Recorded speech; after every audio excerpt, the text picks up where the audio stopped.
যদি আর হালতি নোয়ারস যদি আর করস তরস ন সালে দিরস আর জন্ম কিলে দিছস টিয়া লাগবো টিয়া দিবি কন্ডে তুন দিবি তুই জানোস টিয়া না দিলে আমি ব্যাগ বেশি তোর খাইয়ালামু টিয়া দিতে মারে গিয়া একবার নয় তোর 100 বার টিয়া দিতাম। আজ যদি ভালো একটা কাজে নিতি, আজ যদি ভালো একটা জামা কাপড় কিনবেলা নিতি, আজ যদি ভালো একটা খাবার খাবেলা নিতি, একবার না তোরা 100 বার টিয়া দিতাম।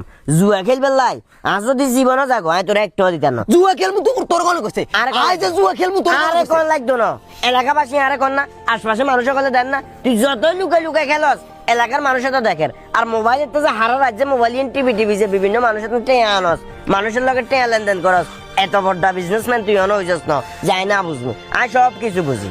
জ্ঞান দিচ্ছে টিয়া দিবি হ্যাঁ টিয়া দিতাম না। টিয়া দিবি তো দেখবি তোর আস্তে আস্তে তোর কি করতে হয় তোর দিয়ামু আর আসল রূপ তোর দিয়ামু অসুবিধা নাই, যা তুই যা কি করবি আমিও দেখবো, যা কি করবি দেখবো। টাকা লাগবে 35,000 নগদ টাকা দিবেন হ্যান্ড ক্যাশ টাকা দিবেন গরু লয়ে যাবেন আমার কোনো প্রবলেম নাই। আরে বাবারে আমি হ্যান্ড ক্যাশ টাকাই দিব, টাকার ব্যাপারে কোনো সমস্যা নাই তানভীর সাহেব, কিন্তু আমার মনে একটা প্রশ্ন থেকেই যায় যে এই গরুর বর্তমান বাজার মূল্য 60 থেকে 70,000 টাকা, ওই গরু আপনি আমাকে 35,000 টাকা দিয়ে কিভাবে দিচ্ছেন তানভীর সাহেব? আমার তো এটাই মাথায় ধরতেছে না। আরে ভাই আমার ইমার্জেন্সি টাকা লাগে ওই কারণে আমি গরু বেচি এত রঙের কফি তো আনরে দেওয়ার মতো আমার রাইট নাই। এতে যদি তোমার কৈফিয়ত না দেয় তোমার কৈফিয়ত দিয়ে এই গরুর মালিক হইলাম আই, আর যাইতে তোমার লগে দামাদামি করেন ই হইলো আর হলা কি কইছি বুঝছা না।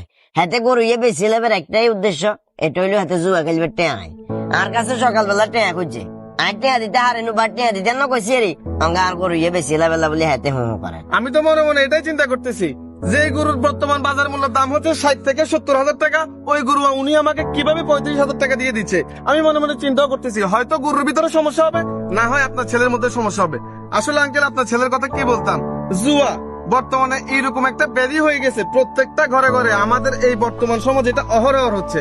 আর সবচেয়ে মজার বিষয় হচ্ছে মানে আমার এই কোরবানের এক শরিকদার ছিল, উনি প্রথমত আমার সাথে সহমত পোষণ করছিল একসাথে কোরবান দিবে বলছিল আমার এক শরিকদার আর কি। পরবর্তীতে উনি হুট করে বলছে যে জিদা সাহেব আমি তো আসলে ব্যবসায় লস খাওয়ার কারণে আপনার সাথে শরিক হয়ে কোরবান দিতে পারবো না। তো আমি সিক্রেট ভাবে বিষয়টা একটু খোঁজ খবর নিয়েছিলাম যে আসলে উনি কোরবান কেন দিতে পারবে না। পরবর্তীতে লোক মারফতে খবর পাইছি উনি নাকি জুয়া সর্বস্ব হারিয়ে এখন উনি আর কোরবান দিতে পারবে না। আসলে কি বলতাম দেখেন, আপনারা আবার বাপ ছেলে বুঝে দেখেন। আরে ভাই গরু না গিলে তুমি জ্ঞান দিতে নাকি না তুমি বাঁচাইছে বুঝছো না এটার জন্য তো আমি তুই যদি এলো কোরবান দিতা তোমার যে হক হালালে টেয়া এই টাকাগুলো হয়তো দেখা গেছে কবুল হবে। যাক যাক আলহামদুলিল্লাহ, আল্লাহ পাক রাব্বুল আলামিন আমাকে অনেক বড় বিপদ থেকে রক্ষা করছে। ঠিক আছে আঙ্কেল আপনি ওর সাথে একটু কথা আপনি এটা কথা বাড়াই না এটা তুমি আপনি আজকে মাঝখানে ঢুকে গেলে হাতটা মার দিছে মাঝখানে ঢুকতেন না? গরু কার? গরু আননের তো গরু যদি আরো গরু কিনলে বেচরে কিনলে তুই আটটা লাগবে গরু বেশি খেলবেন না, চোরা মানা করছি না খারাপ